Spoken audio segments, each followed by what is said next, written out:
Morjesta. Morjesta, saanko esitellä Jukka Hildénin pimpattu Mazda 323 seissyt tässä samassa paikassa noin puoli vuotta. Jukka on Amerikassa, olen itse lähdössä sinne kans, mutta tässä tämä pimpattu komia kaara.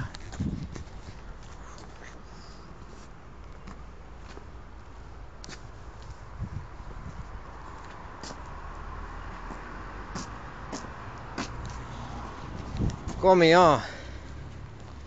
Tosiaan Jukka ja Jarppi lähti jenkkeihin tossa pari viikkoa sitten Los Angelesiin ja mä lähden huomenna aamulla kello 8 sinne ja varmaan tulee mukavat oltavat. Kämppää jätkät on kovaa vauhtia etsinyt sieltä, että kai sellainenkin pian pitäisi löytyä. Päästään rillailemaan.